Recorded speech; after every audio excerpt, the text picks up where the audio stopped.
my name is Katie Hurst, and I'm the Director of Communications here at Ruby, and I'm so excited to introduce our panelists today as part of our small business series, Business Unusual. Today, we're going to be talking about moving forward, discussing what comes next and how businesses are planning ahead. So I'm going to start and have everyone introduce themselves. Let's go ahead and start with Robin. Hi, I'm Robin DeTrude. I am the owner of Elaine Salon located in Fishers, Indiana. Thank you. And Robust Promotions. Hi, I'm Greg. I'm with Robust Promotions. We're a sweepstakes and promotions agency for retailers. And I'm his wife, Leslie, and we've been doing this business for 14 years now. Awesome. All right, and Joshua. Hi, I'm the Chief Operating Officer for an oral surgery practice outside of Philadelphia. Greg and Leslie, you guys have mentioned you know, this is kind of forced you to go virtual in the remote piece. So what apps and tools have you added or started utilizing because of the changes in the way we work? Well, Zoom for one, you know, and I've done a lot of webinars on how to do the Zoom. We've also gotten into the Facebook ads, the Twitter ads, the LinkedIn ads. So we've done a lot of advertising that way. And to that, and then there's an app called Zapier. Mm-hmm. Yep. So that we get those leads that come directly to our phone. So that way we can follow up as well. A lot of Google Share.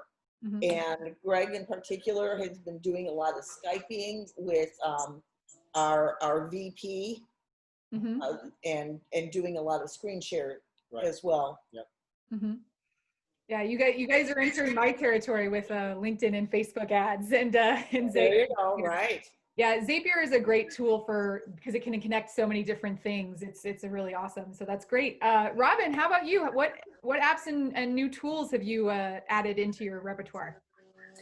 Well, actually, Zoom has been huge for my staff and I to stay connected and to see each other's faces and hear each other's voices. I think that was very important for us to stay united in that way.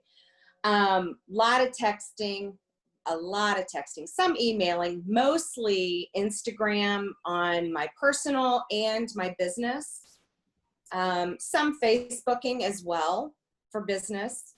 And Ruby was wonderful for us. I mean, all I have to do is pull up my Ruby app, just mention what I need to do, and you guys were all over it. And it was amazing. And the fact that you didn't even make the salon, you put our account on hold was, I mean, you don't understand. For a small business like ours, those expenses they're overwhelming for us. And so that was absolutely wonderful.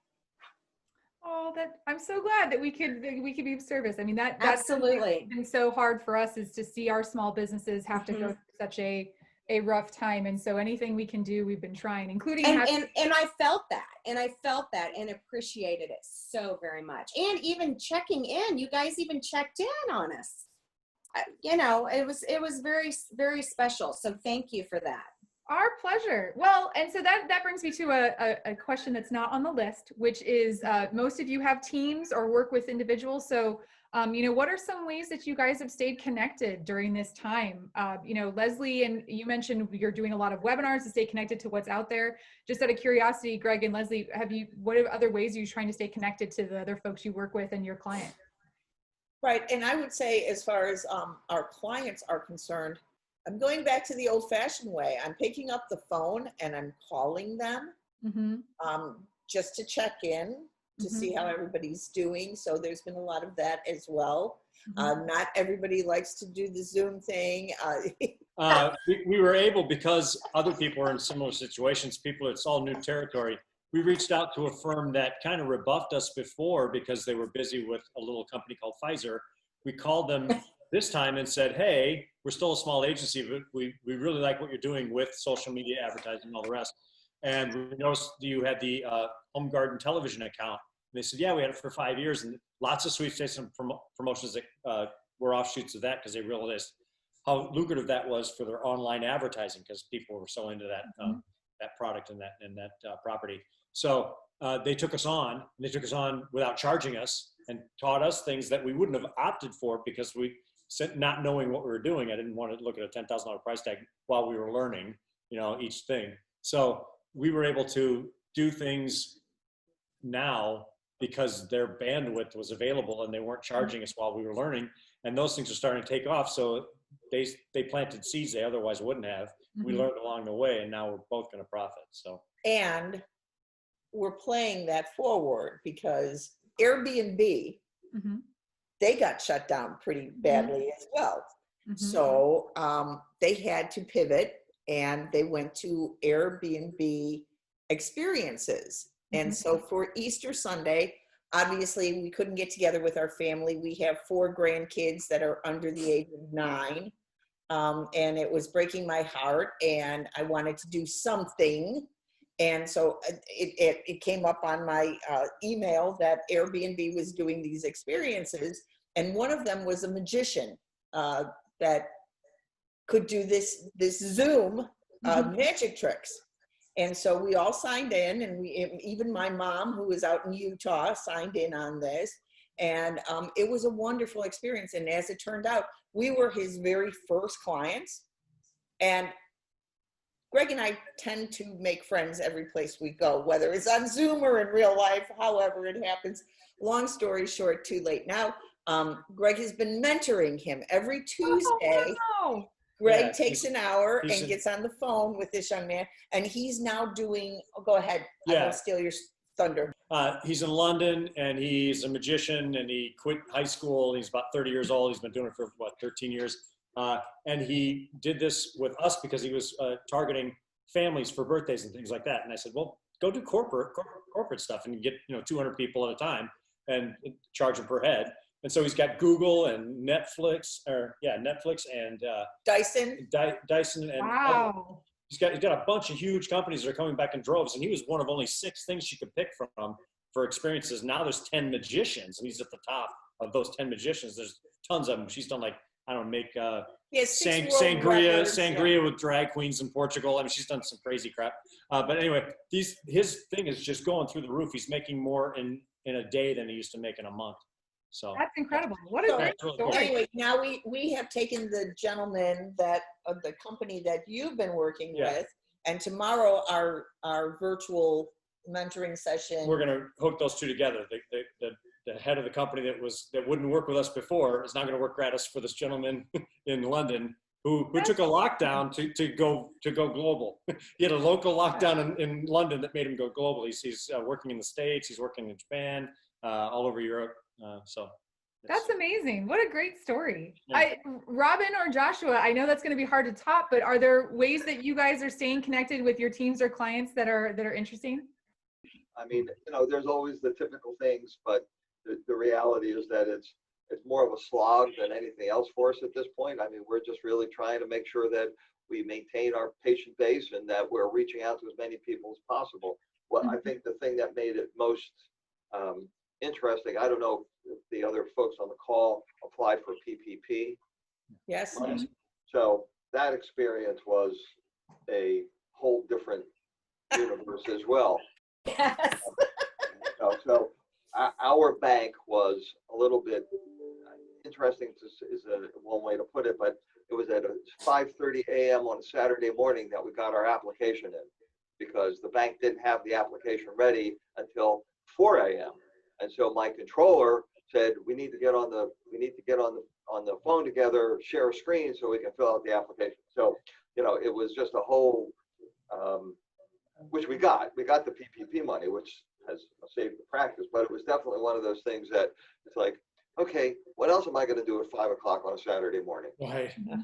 So that's not about spending time doing the kind of lovely things that you guys did, but it was just an interesting experience to have to make those things work like that.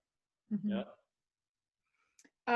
So, talking about PPP is actually a great segue into the next question, what factors do you think will make or break a business's success post-COVID? And Josh, let's just stick with you. I think it really depends upon the business. We have good friends, quite frankly, who have a hair salon, and other friends who are restaurant owners, and I really feel badly for them. I mean, I don't know what else to say. We have friends, a personal note, I'm vegetarian vegan. One of the best vegetarian vegan restaurants in the country is in Philadelphia, and they've been shut down. And it's horrible. I mean, they are really, really struggling. They were super successful. They have three restaurants, two in Philly, one in Washington D.C., and they're just killed. And it's just awful to see people who were. I mean, you had to call months in advance to get a reservation at these restaurants. I mean, that's how successful they were, and they're down to doing some takeout Friday and Saturday night for a limited number of people who order a day or two in advance. I mean, it's awful. So, from our own business perspective, we are doing okay. I really am not sure what it's going to take to survive, because the pattern of patients coming to us is very different. Normally, we get people who would make an appointment 2-3 weeks in advance. Now they're making the appointment the next day or the day after. So, I look at my schedule right now for the rest of the week, and I see a lot of white space, which is not a good thing. And I'm sure that from a salon perspective, that hole in the schedule is a scary thing. So we're definitely hoping that the pattern of appointment making will go back to the old way, though I don't know if it will or not. And once our referrers come back online, maybe that will help as well. But in the meantime, it's definitely a situation where we're, gritting our teeth every day until we see the next day's schedule and the next 2 days' schedules fill up. Well, and so Robin, since he specifically was just mentioning hair salons, have you seen something similar where it's just the level of appointments is pretty unpredictable? Actually, we are booked solid, and if anything, we cannot get new people in or anything for about 3 weeks out. Now, having said that, I was going to say the big difference is that in Pennsylvania right now, in our area, hair salons are not allowed to be open. Oh, gotcha. Okay. So they're in that different phase. They're really hurting. Yeah. Now, having said that, though, the way that we have to book now cuts my stylist's income down. So, we can't double book. We can't squeeze someone in. If you don't have an appointment, you cannot come in the salon. It's just that simple for right now, which also makes people that want to come in and buy product or buy a gift certificate for Mother's Day or anything like that. That does hurt our bottom line. But at the same time, for right now, I think that the most important thing is that as an owner, I have to keep my staff. I need them to feel safe. I need our clients to feel safe and cared for. And communication is key. We have signs on the door. We have signs as you come in. They can't go past a certain place in the salon. So hopefully I'm thinking those things will be lifted, and then we can go back.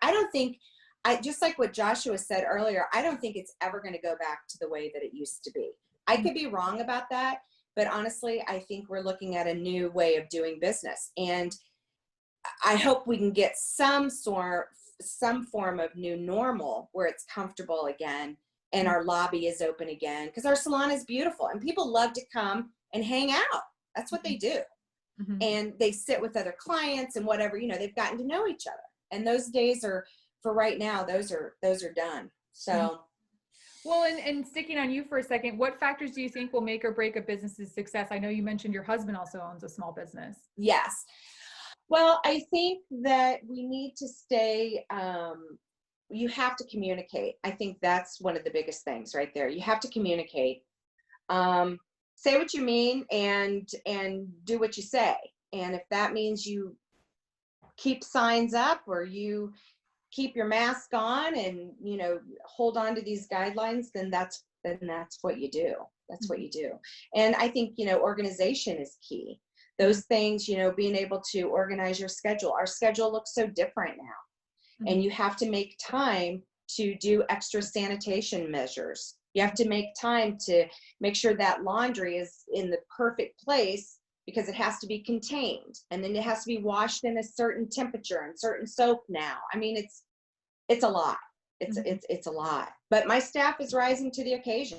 They've got it. They got it handled.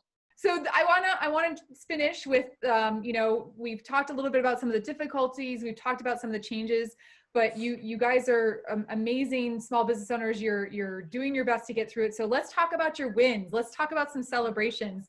So with Greg and Leslie, let's go ahead and go to you. What has been your biggest win in navigating these times? The rigors of going through the stuff with the social media advertising that we didn't have much experience with made us create some assets. One of those was a video. That video got noticed by a editor of a publication, and so we're going to get some free earned PR out of it, and that's going to help our transition into the new sector that we're going after, C-stores and fuel retailers. So just That's awesome. one step led to another, and then kind of snowballed.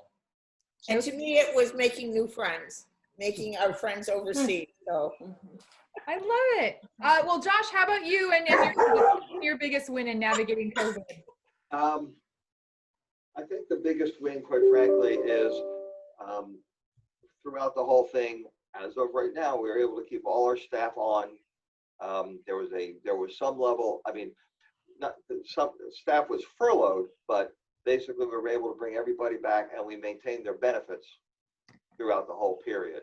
So, you know, hopefully we will obviously be able to continue now keeping people working and keeping their benefits, but no one lost their benefits throughout the 2.5 months we were only able to see emergent and urgent patients. So I'm really happy that we were able to do that.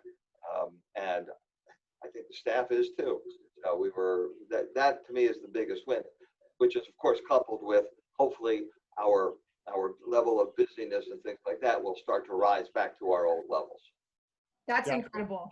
Joshua, do your benefits include dental? Yes, they do, as a matter of fact. I was actually instrumental in getting dental added, which is actually, it's an interesting that you should ask that, because many dentists and oral surgeons offices do not have dental because the doctors say, well, they just take care of their staff. But that doesn't help if you have to be referred out to an orthodontist or whatever. So I personally wanted dental coverage because this is an oral surgery practice, not a dentist office. So yes, we do also, actually we have a full, we just revamped our 401k program. We added life insurance and AD&D. So, you know, I bet the benefits are actually been enriched during this period as well. So that's incredible. I really have to commend you for taking care of your staff like that and really striving to make sure that everyone, you know, that was your number one goal of making sure that people were able to continue with their benefits. So nice work on that, sir. Raising my glass to you. And actually, one other piece of it, which I thought was, so the managing partner, throughout the time that people were laid off and were collecting unemployment, he also sent out 3 different rounds of $100 checks to everybody. I mean, they weren't working, but he just said, okay, this is something he wants to do, because quite frankly, we have a lot of single moms in our practice, you know, as employees, and whatever it was a great added thing, which he absolutely didn't have to do at all. He just felt it was something he really needed to do. So it was very, very cool. That's great. So Robin, we'll end with you. What has been your biggest win in navigating COVID? Again, I cannot sing their praises enough. My staff, you know, I knew I was a lucky gal before COVID hit. And let me tell you, my staff has rose to the occasion. This nasty virus, and, you know, just has lifted me up. They followed my lead. But most importantly, you know, they trusted me to lead them through something that we had never been through before. And unity in the salon is key. And at Elaine's, we have that. Oh, that's so wonderful. I mean, working in such close quarters, typically you can't avoid but get close. Absolutely. I love it. Yes. Well, thank you so much, you all, for participating in this wonderful roundtable. Your stories are so incredible, and I know that other business owners are really going to benefit from having your insights and what you've learned come out of this. So thank you so much. For those of you watching, be sure to check out the rest of our Business Unusual series and subscribe on our YouTube.